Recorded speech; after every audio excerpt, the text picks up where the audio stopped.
work ever. Hi, friend. Hi, friend. How you doing? I'm all right. How are you?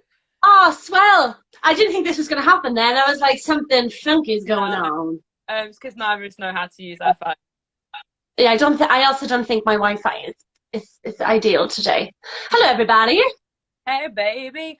You in the How are field? you, Charlotte Giaconelli? Pardon? How are you, Charlotte Giaconelli? Babe, I'm all right. I'm okay. I'm up. I'm doing the things. I'm on. Mhm.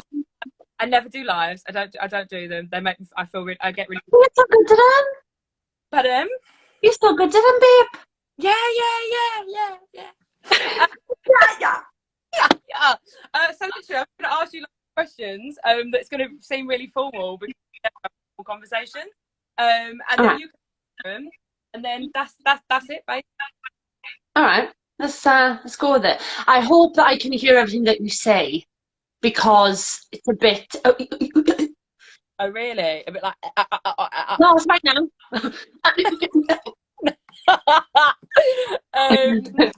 So first things first, Lauren Drew. I actually don't think I know the answer to this. Why did you get into theatre? Oh, that's a very good question. So, to be honest with you, uh, where I went to college, there wasn't an awful lot else really going on there in regards to becoming like a performer in whatever capacity, if you know what I'm saying. So when I started off as a dancer and I danced for years and years and years and years and years. And then I kind of got. Have I made that up? You are? Didn't you do disco dancing? I did, yeah. Freestyle disco. Disco dancer. I did. Professional dancer. I danced in Blackpool Tower Junction, you know. Kim First. I did, yeah. Did you When I was a win? kid. I think I did win in Blackpool. I came second. Did very well. Thrilled.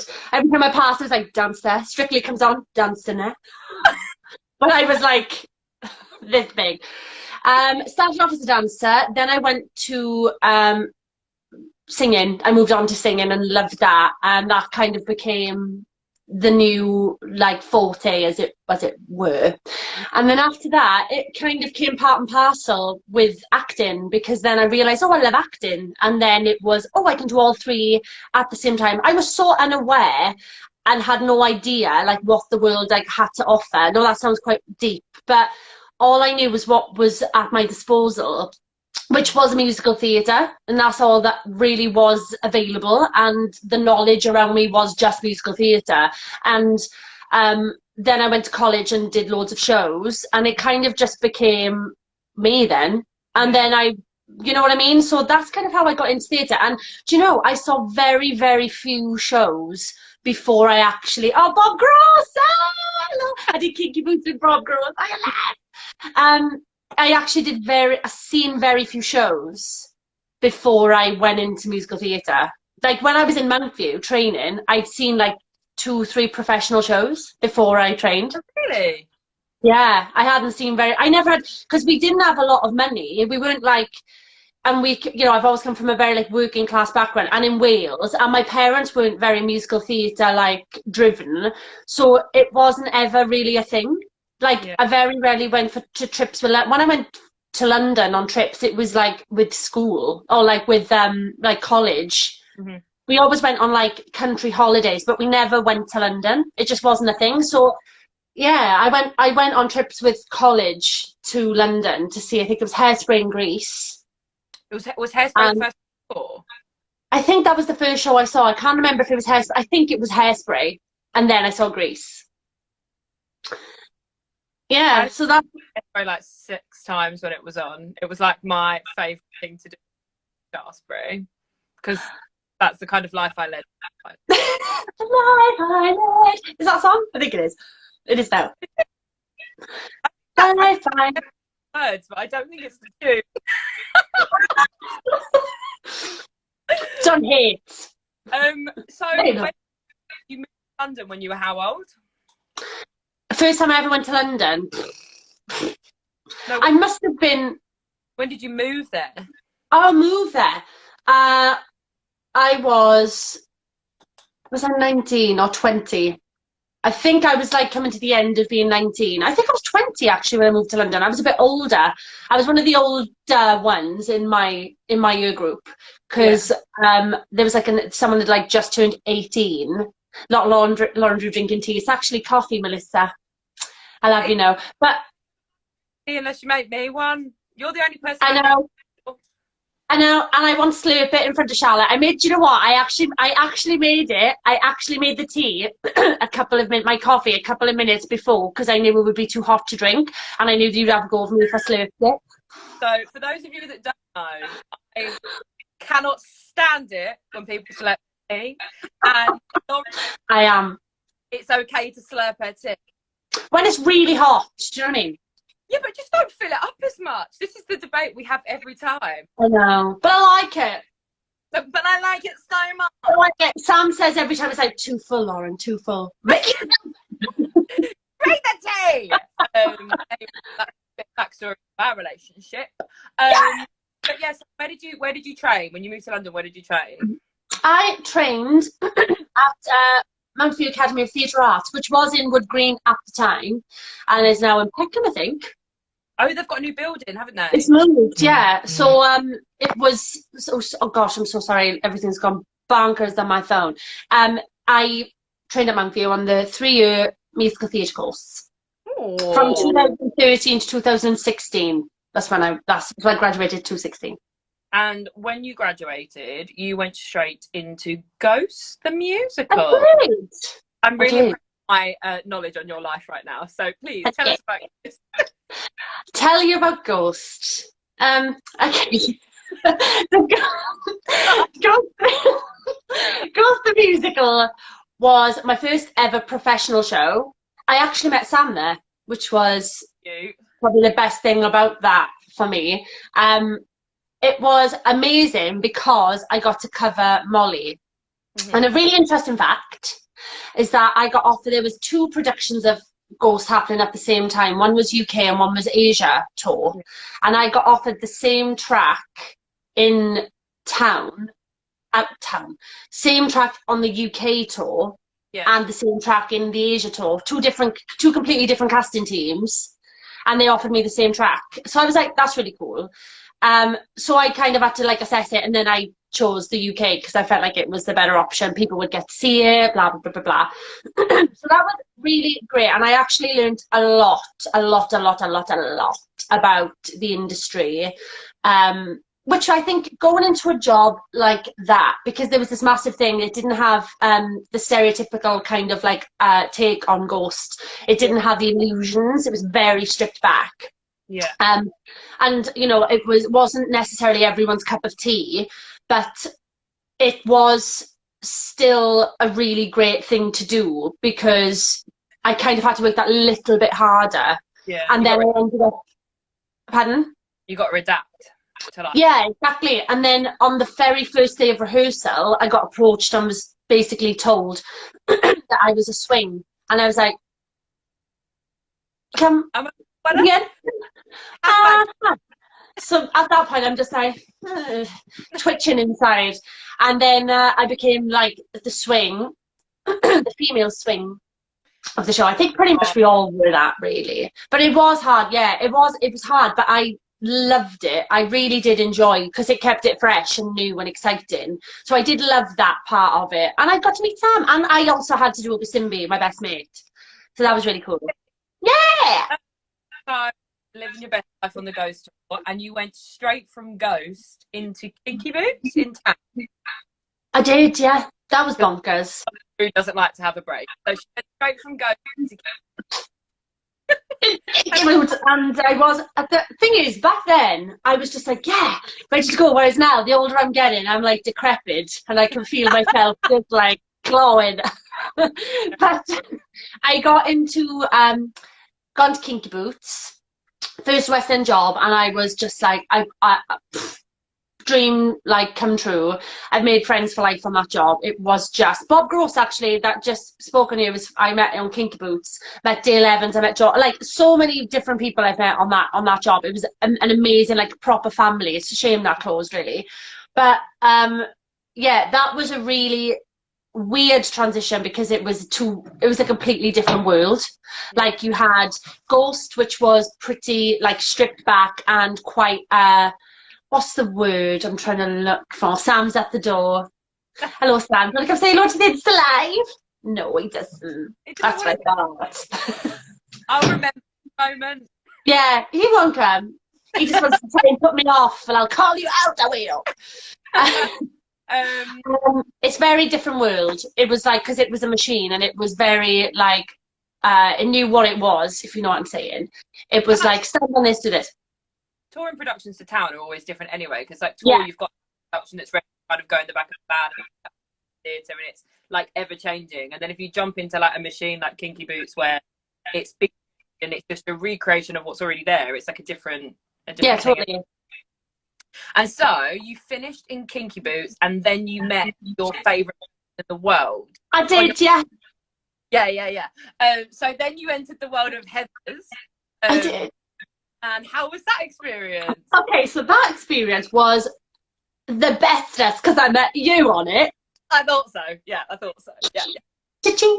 So I was doing Kinky Boots and rehearsing for Heathers at the same time. So that was an experience, and I loved it because again I learned so much, not just about the industry, but you learn a lot about yourself because you know how far you actually, it's just mind over matter a lot of the time. And basically I was living off caffeine, and there was a show in Kinky Boots where Georgia Riley looked at me and she was like, "Are you all right?" And I was like this by my machine, because I was literally working on like coffee, Red Bull, coffee, Red Bull, energy sweet, which is, I don't do that. It's like so red, I'll pick up a Red Bull. It's like if I'm flagging, proper flagging. And I just thought, there's no way. I remember walking in and like, no way. I remember walking in at like of rehearsals, and like you were there with like trying to learn gay song, like.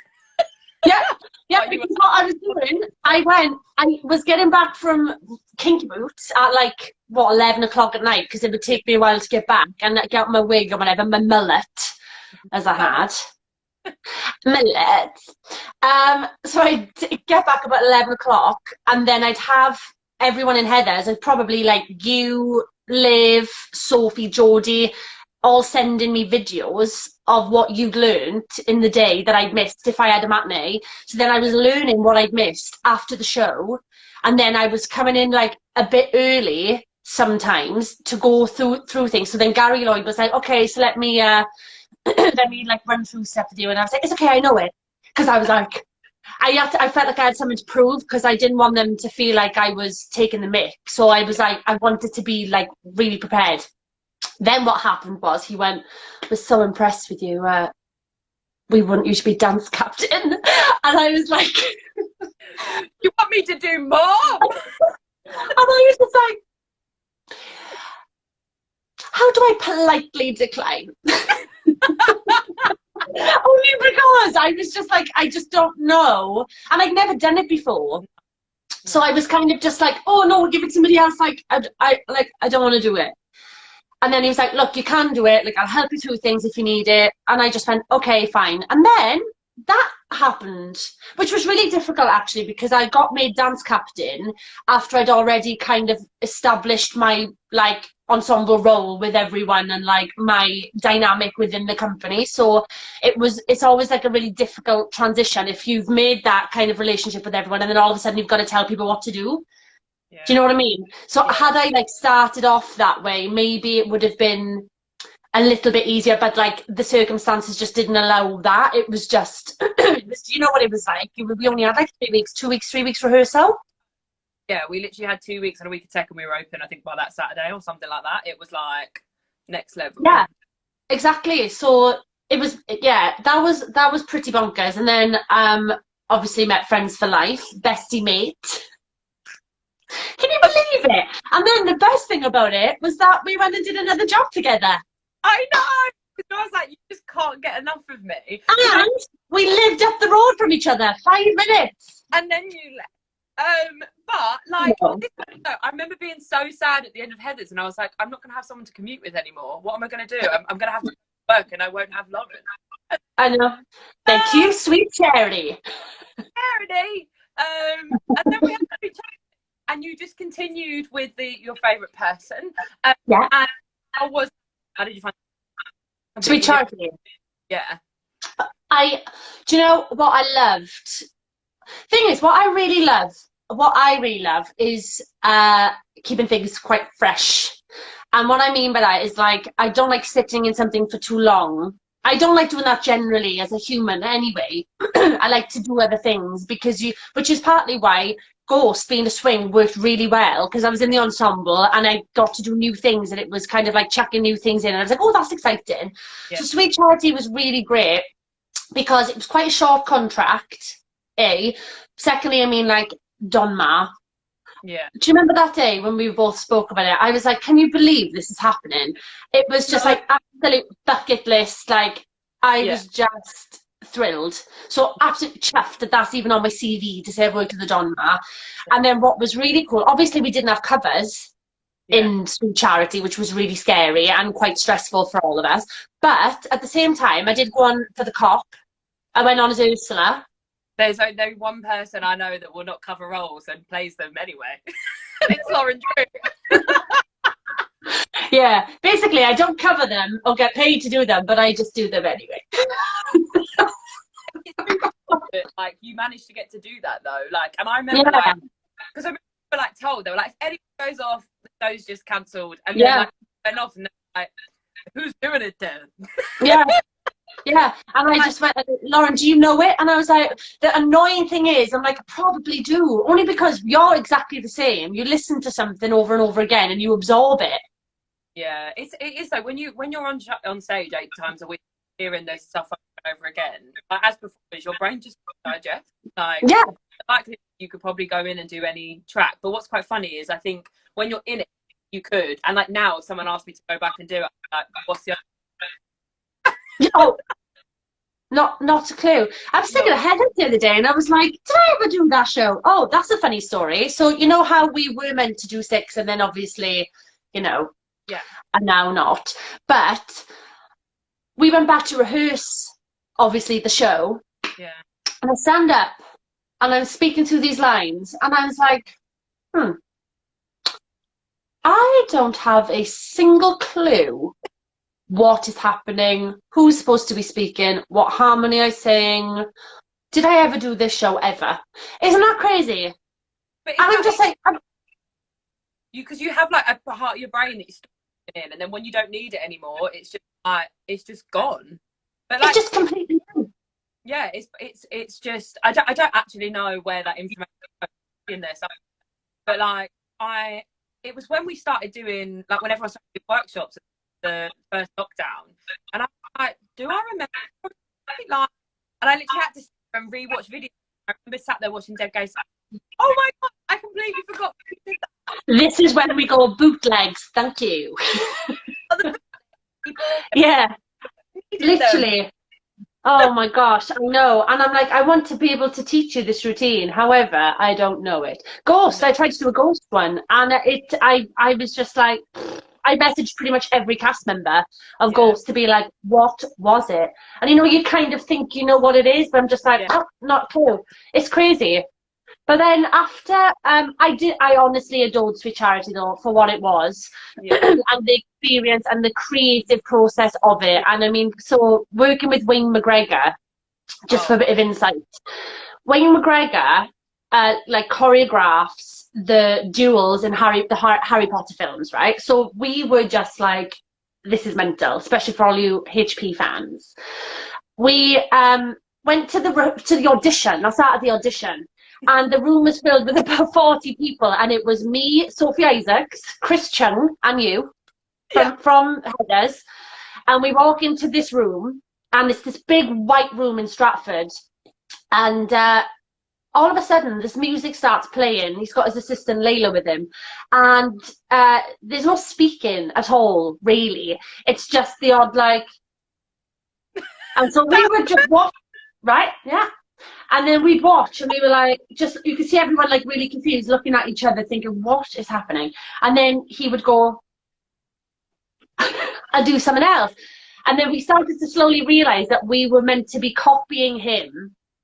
There were no counts. He doesn't work with counts at all. So when you're so used to working with like 5, 6, 7, 8, and then you get into a rehearsal environment and there's no 5, 6, 7, 8, it's just ba-dunda, bunda, da, da, ba, and he just feels it. Isn't it? And we were all just like, wow, this is like start learning fresh. I just like remember like trying to like work out Wayne's brain and be like, how do you I just couldn't. And then eventually you have to like, get rid of anything that you think you know and just like throw yourself in, right? Yeah, that's what was hard. Yeah. It was the adjusting to the new way, because you want to do 5, 6, and it's like, so what does that fall on? Does that fall on 5 or 6? And he's like, there are no counts. I'm like, right. Okay. In my head, I hit 5. What happens on 5? Yeah. So I'm like, I'm making up counts in my head, and then Charlotte was like, I thank God for you. Thank God. Because honestly, I'd be like, Charlotte. Is it on 5 or 6? And she's like, 5. I'm like, thank you. And I'm like, is it on Badum Baday? 5, 6. Baday Badash? Like, 6. Oh, he's honestly amazing though. I swear to you, like, that's genius though. That is genius, because it's just purely feeling, which is what's really difficult when you've had a musical theatre kind of like regimented training. It's a really good thing to, it's quite contemporary, and it's a good thing to have explored. Yeah, and he's so like everything's up with the music, and like basically I'm not as good as you, Wayne, so I'm gonna need you to at my level. So Yeah. That experience was amazing. I don't think I would never experience anything like that one either. Yeah. And then you left me, decided you didn't want to be in a show with me anymore, and you became. No, I didn't. No, you didn't. No, I didn't. Lauren Drew doesn't have breaks in her career. Then Lauren went, he's her Regent. Oh, she does. She's had a long one now. That happened. Evita. Yeah, how you ended up in Evita? So, I had actually auditioned for that show months before, and I didn't get the job. And I was like, okay, so you forget about it and you move on. Yeah. I was doing Sweet Charity, and we were coming close to the end of the run for Sweet Charity, if you remember, and I got a phone call asking me to go in for this audition for Evita. Yeah. And I was like, huh? I was like, really? I was like, I was in for it. Okay, fine. For cover Ava. And I said, okay. So I went into the audition. There was like 6 of us in this audition, if that. And it was a dance call. And then with Fabian, and who is, no words, how amazing. Just another like genius mind, the same kind of. And so, you know, and and the thing is, like, you want to be good for these people, you know what I mean? Like, you know how good they are, and there's instantly a like not intimidating. It's that thing of, I need to bring my best game, nerves, to want to be the best there, because you want to impress these people. And I did the dance call. I literally, I was puffing on my inhaler, like, you should have seen me. I was like, I was like, it's the hay fever. I just couldn't breathe. So then went really well, had the singing call, had to sing through Rainbow High about 6 times. Alan, MD, obviously trying to see like stamina wise and noting you ever so like, so it was really, really like intense. And then you had Jamie Lloyd like directing you, and it was brilliant. And then I literally got a phone call that afternoon, 4 o'clock, being like, you've got the job. So I was like, oh my gosh, because I thought I had nothing to go to, and I was like fully prepared to be like, okay, so I've got to do this, and I was setting my life out to, and then that happened, and I was like, oh, thrilled. So then I was like, Regent's Park again was just another like bucket list venue, and I said just once I just want to perform there, same as the Donmar. So then obviously, like, to cover Ava, I mean, just bonkers. And honestly, the process, the people, everything about it was insane. So Fabian, his mind, like, I actually cannot understand how he does it. So the whole thing was on stairs, and it was outside, it was during that really, really hot weather. So we, you know, it was really difficult. We had these big, thick black coats on, and he was choreographing all this in. He would try something out, and we'd make something like a full routine, and then the next day it'd be scrapped, and then we'd do something else, and then the next day it'd be scrapped, and we'd do something else, and then there was a new idea, and then we'd put that in, and then it'd be scrapped. And bearing in mind, Ava was put into a lot of choreography at the start, and that ended up getting changed. So my phone was just filled with with routines, and that's what I really call like proper creative process, because it was hard for me because I was learning, and I find it very hard to unlearn sometimes. So I'm learning it to nail it, and then you get into that thing of going, I can't really invest all my learning into this, because if this changes, I'm going to put myself in a really tricky position, but then also you don't want to look like you're not trying. So it was a really difficult balance to try and nail, but everyone was sensational. Everybody. And everyone really worked together, you know what I mean? Yeah. So it was, again, like an incredible process, like up there with, and the opening night was insane, because there was a really pinnacle moment where it's about at the end of the show, and our version had like Ava was dying, and everyone was falling down the stairs in like their black coats, but it just started to rain, but not heavy rain, like misty rain, and it caught even now I know it sounds ridiculous, like my hair's standing up, because it was so amazing, and it was like in all the reviews everyone was talking about it. It was like it had been like planned. It's like Jamie Lloyd had gone, if we could just get rain at the end of Act 2, that'd be great. Yeah, it was just insane. Really difficult process, but I mean, like, working on those stairs was a mission. Those calf muscles, babe. Oh gosh, my calf muscles. They will never look like that ever again. That's all right. They will. I'm sure they will. Because then you went into Six the Musical, where you have to walk around in heels all day, every day, boob. So... I did, and then I had a break, and then I was like, oh my god! But the going into Six was amazing. Yeah. Because again, I'd auditioned for that ages, and but when it first went to town, and I got offered swing there, and I was like, oh, I really want to do it, but maybe I want to get out of the bracket. Didn't you get offered swing at the same time that you got Heathers? And then kick, yeah. So I got offered swing, and then I got offered cover Heather Chandler, cover Heather Duke, and I thought, and I really had to weigh it up, because I didn't know much about Six then, and I was like, oh, that's really different, like green sleeves, techno, that's really, really different. So I was like, okay, and didn't really know anything about it. My friend had gone to see it on Edinburgh Fringe and said it was like sensational. So I was like, oh, okay, maybe, don't know much about it. I'll have to do a bit more research. Heathers, I knew about Heathers. I also knew the hype that came with Heathers. I knew about the following it had. I knew the potential of what could happen with Heathers. And I just went with Heathers, and I also wanted to try and get out of the swing bracket, just because it, as much as it is amazing, it just wasn't what I wanted to keep doing. That was just my choice. So I tried to get out of that bracket, which I did. Went and did Heathers, and I said, if I ever go into Six, I want it to be like playing a queen. That's what I wanted to be. And I always knew that Aragon was the one that resonated with me the most. You know what it's like. Everyone's auditioned, and everyone knows that when you audition, you end up auditioning for loads of other queens, because they try and put the puzzle together. But I knew that that queen was what I resonated with the most, in terms of like energy and the song, even the style of the song, the style of the character. Yeah. And I knew I could put my own spin on it. And so the second time I was actually in tech for Sweet Charity while I was auditioning for Six. Yeah. And then I knew I had Six before I started Evita. Yeah. And then obviously went into the world. You are?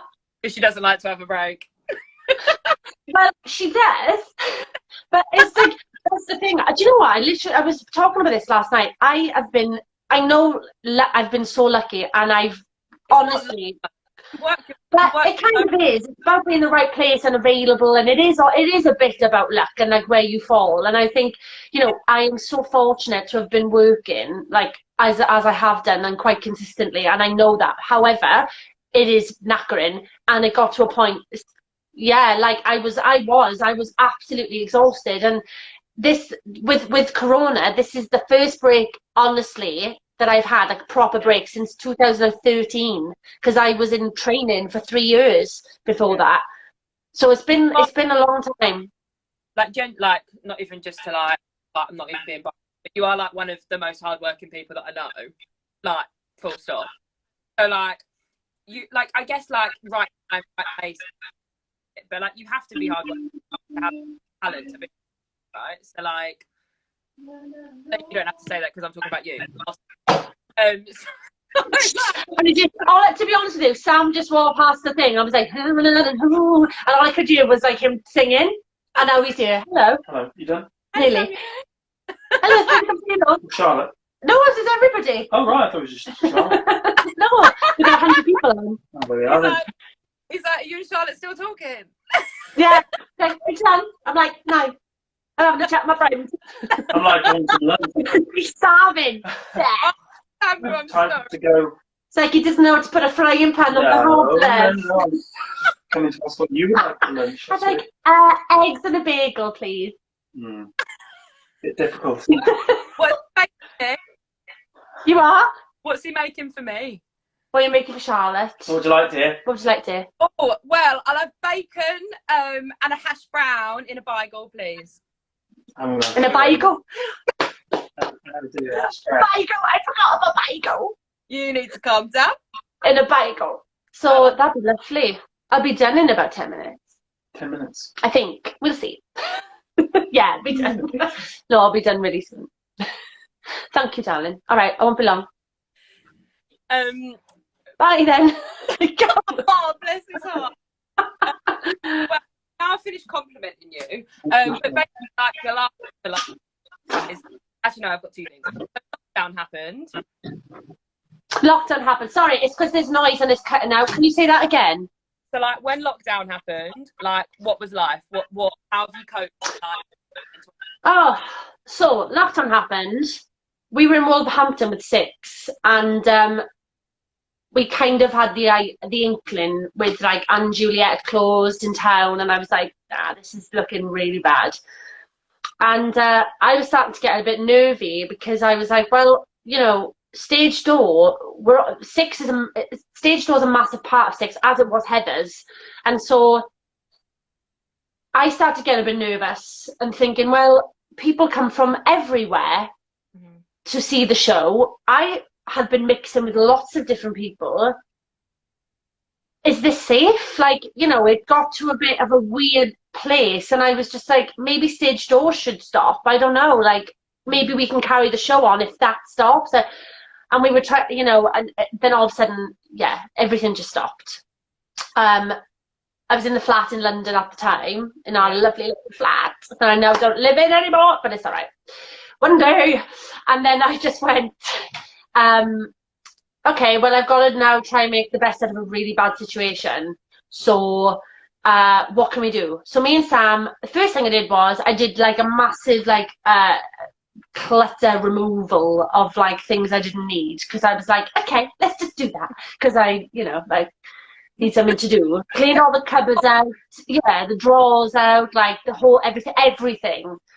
And then that was done in like a day or two. And I was like, what now? I know, let's do workouts. I hate working out. I hate it. Do you know what? The last couple of days, the last week or two, me and Sam have been doing workouts. It's the first time I've enjoyed them because I found a new way of doing them. Yeah. Otherwise, detest. It's truth. Can't stand it. I like being in a room with people, and I like there being an atmosphere. Like following the phone, it drives me nuts. Come on, you can do it. I don't want to hear it. You know what I mean? I don't need you. Yeah, disrupting my flow. Don't like it. Anyway, you are disrupting my flow. Yeah, compliment. Drew though, so you hate it and you do it. I hate it and I say I ain't doing it. Yeah, but the only reason I'm doing it now is because I've actually, so from the first lockdown I was finding things to do. Me and Sam were having a laugh. It was nice weather. We could go outside, you know, we had nice things we could walk to Epping Forest and stuff. Yeah. However, then like things started kind of getting back to normal a bit. The driving was meant to happen, that then didn't happen.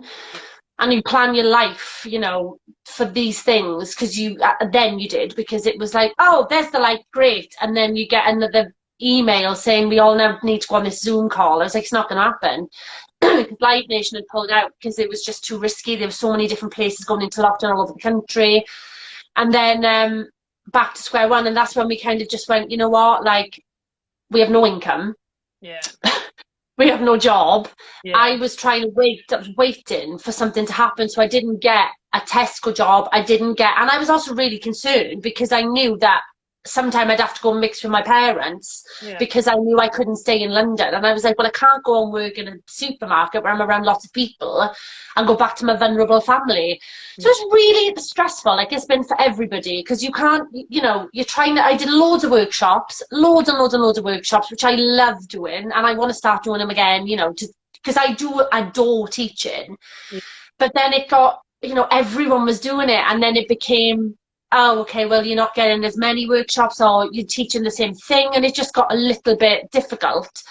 Then we had to give the flat up, because we just had to have a sit-down conversation and go, look, you know what, like, there's no income. Any money we do have, what's the point in blowing it on rent? There really isn't any point when you could save it. We've got houses in Wales we can go back to. Both of our parents live in Wales, weirdly. Sam's not from Wales, but that's ideal, you know, and that's the decision we had to make. And it was off, you know how hard it was. I cried my bloody eyes out, but I had no choice. Yeah, it was awful. You know, it was really sad. And because I had you there, like, on my doorstep, you know what I mean? Like, you lose, like, your life. Oh, like, Lauren, love it. And I'd like literally socially distanced. Yeah. Clear the garden chair, close the door. I was in a sign against your window. I was I like, love you, I know you did. I know. And then, you know, like, the little life that you've built, all of a sudden it's just completely taken away from you. And they're not, you know, and I've wanted to go back to Wales for such a long time and never been able to. So that's what I had to think about. It's like, well, I can finally see people, but then I couldn't see my family, because then you couldn't mix. So then I stayed with Sam's family, thankfully. I mean, you know, we've been so lucky to have it. But this time, the second lockdown was pretty hard for me. I didn't have any motivation. I felt quite low. You know, I think everyone kind of does that, but the second one really was hard for me. Then the third one has now come. Bear in mind, Wales has basically been in a lockdown forever.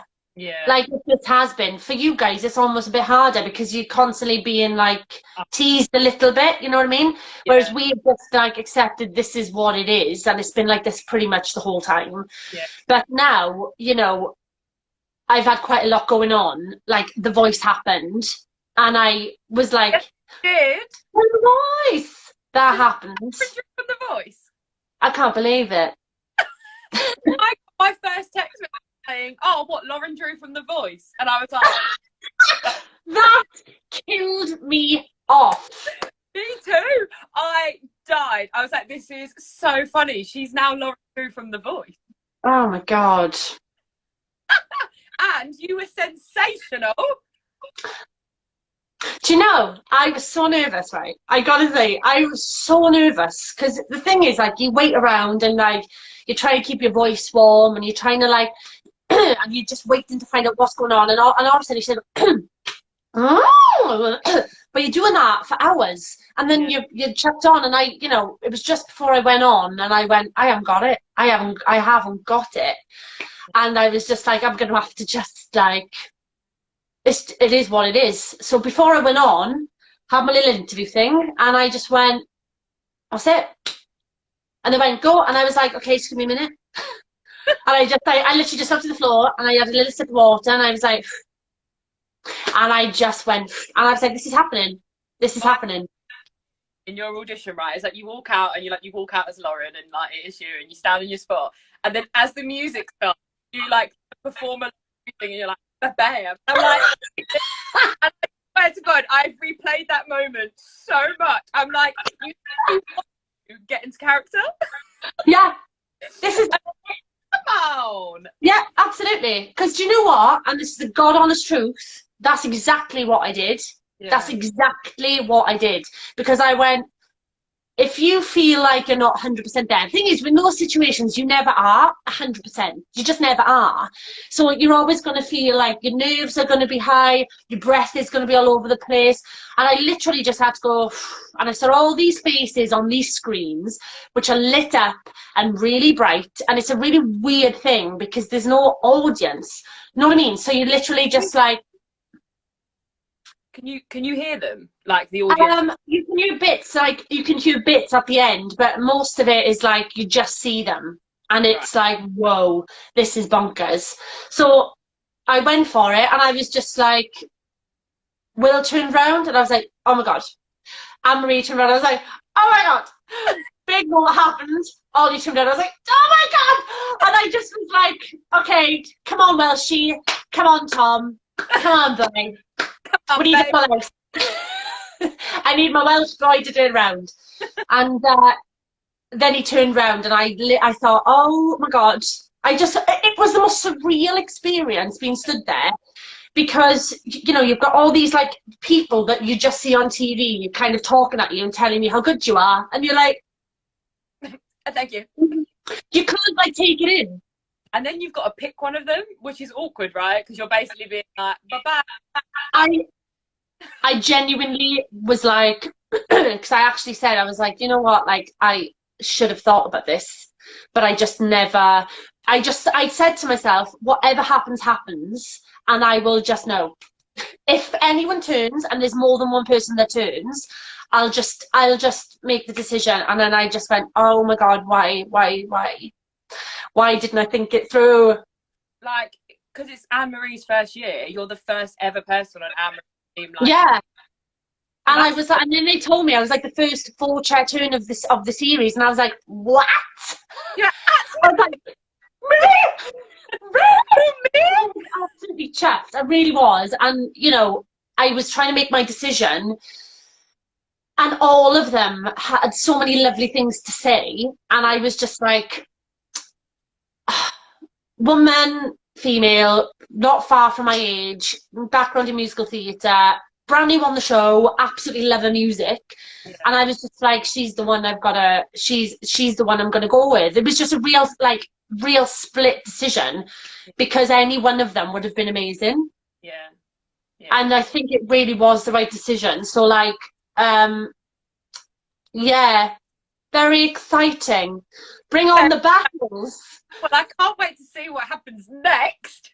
Neither can I.